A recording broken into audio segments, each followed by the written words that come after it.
Let's face it, saxophone ligatures can get pretty gimmicky and promise a whole range of benefits that aren't always delivered. Sometimes those designs play great, but they usually come at the expense of functionality and a much higher price. Isn't it interesting that many of the world's top saxophonists choose to play on more basic, boring ligatures? And I think I know why. So in this video, I'm going to show you how the great saxophone maker Peter Jessen builds a minimalist ligature from scratch that prioritizes functionality, ease of use, and sound, and why it might be a better choice than some of the other options out there.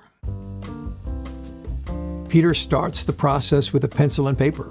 He makes a 2D drawing of his concept and then cuts the ligature design out of sheet brass.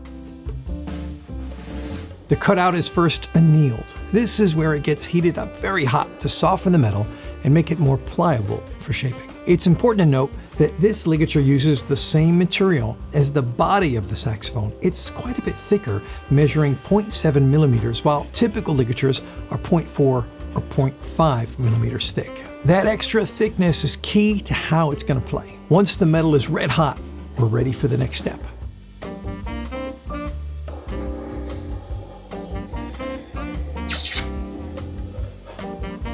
Everything in this process is as analog and old school as it gets. Here, Peter is stamping his logo on the sides. Now he uses a rawhide mallet on a saxophone body tube mandrel to shape the ligature. You may have noticed that this metal is a bit darker in color, and that's because he's making this one out of bronze and not standard brass. He checks the shape with a reed to make sure it sits well. Sometimes it goes bad. Now he has to carefully prep for attaching the screw mounts, which start out as a single brass tube. One side of the tube is threaded to receive the screw, and the other is not. This wire is going to hold them tightly in place for the soldering. There's a guideline in the tube indicating where to cut later. Some heavy metal holds the ligature firmly in place, and flux is applied with a little paintbrush. It's convenient that Peter's workshop is located inside of a working artist's studio in Copenhagen, so there's lots of paintbrushes lying around.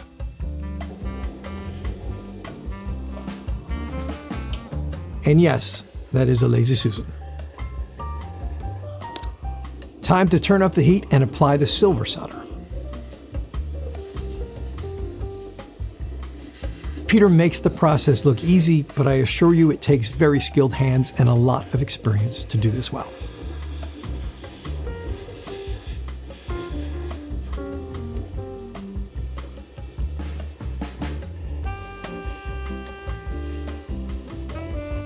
Once again into the blue alkaline bath that cleans off the flux.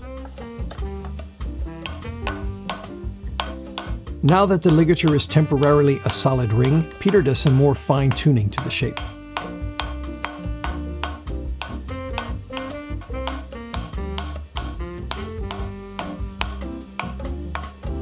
And now it's ready to be buffed.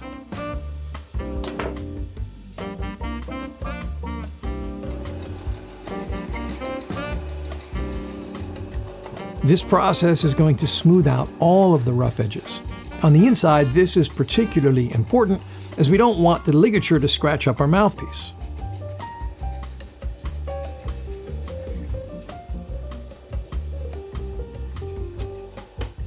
Now a good buffing on the outside. And finally, a finishing polish.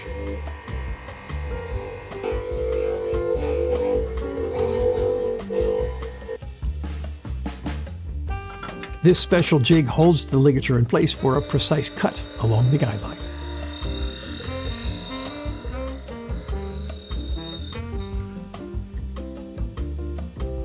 Again, he smooths out the rough edges.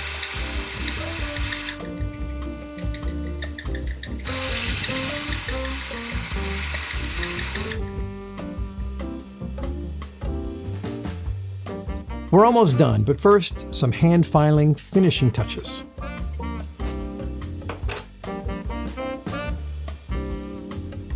Add in the screws, and that's a finished Peter Jessen burn-in ligature.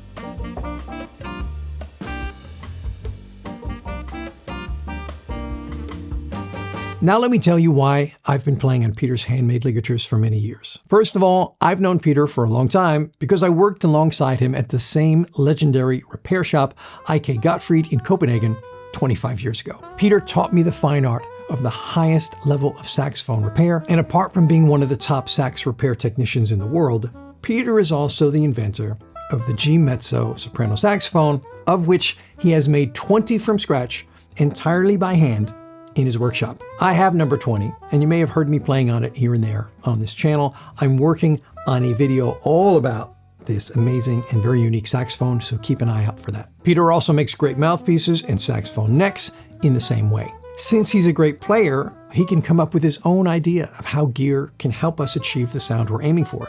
And since he is a very creative master craftsman, he can actually bring those ideas to life with his hands. He is one of the world's very rare superstars of saxophone design. So what's most important to someone like Peter when designing a ligature? I've owned and tried most of the fancy ligatures out there that often cost hundreds of dollars.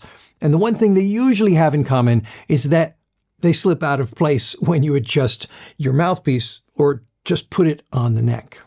And I'm sorry, I can't deal with that. The ligature should hold the reed in place securely, even on a tighter fitting neck cork.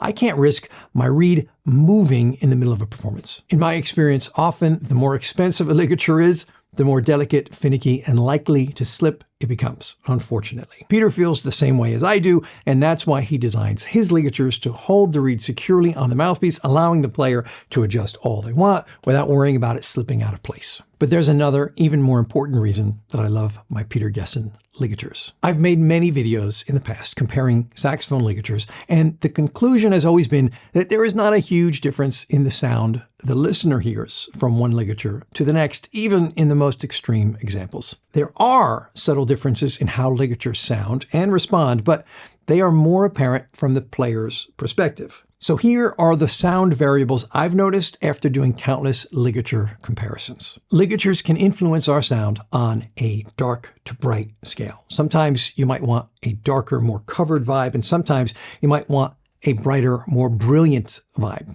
Your reed, mouthpiece, and saxophone factor into this as well, and there are endless combinations you can make to customize your setup. These burn-in ligatures are on the brighter end of the spectrum. They add a bit of brilliance to your sound in a nice way. Ligatures can also have an influence on how your sound projects. I tend to like ligatures that really open up the sound and give you the impression that you've got more projection with the same input of energy. That's one of the things player after player have noticed after trying the burn-in ligature, is that it gives them an immediate increase in projection. A very good ligature will make articulation feel lighter and faster, and that is what I feel when I play with the burn-in ligature, and many of the pros who have tested it told us the same thing. And then there's also this sense of resonance. A really good ligature helps make the saxophone feel as though it's even more vibrant.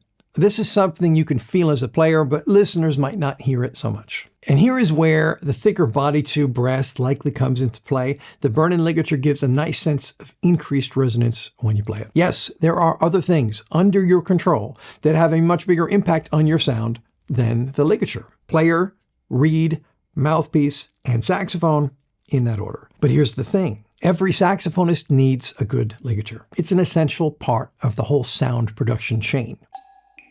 So our idea was to make a boutique, handmade, high-end design ligature available at a much more reasonable price. The Better Sax burn-in ligature is now available to purchase from our dealers in the US and internationally. They are made with the same 0.7 millimeter brass as our session saxophone bodies. They are plated in 24 karat gold. They come with a soft silicone cap and a storage pouch, and they're built to last a lifetime. Right now, we are launching the hard rubber alto and tenor models. These fit our Better Sax burn-in and classic mouthpieces perfectly. But also Meyer, Jody Jazz, Autolink, Selmer, Van Doren, Diodario, and other standard size hard rubber mouthpieces. The tenor model also fits our burn-in and classic baritone mouthpieces, as well as many others. If you've got a burn-in or classic mouthpiece and want a great ligature to go with it, this is the perfect choice. If you have a standard hard rubber alto or tenor mouthpiece and want to upgrade your ligature, this is a great choice. And if you want to play on a solid high-end boutique ligature that won't slip when you adjust it, the burn-in is for you. I put a link in the description to where you can order one of these anywhere in the world. I'm going to put the video about Peter's G mezzo-soprano saxophone here when it's ready, but in the meantime, go watch this very interesting saxophone gear video. You'll be glad you did.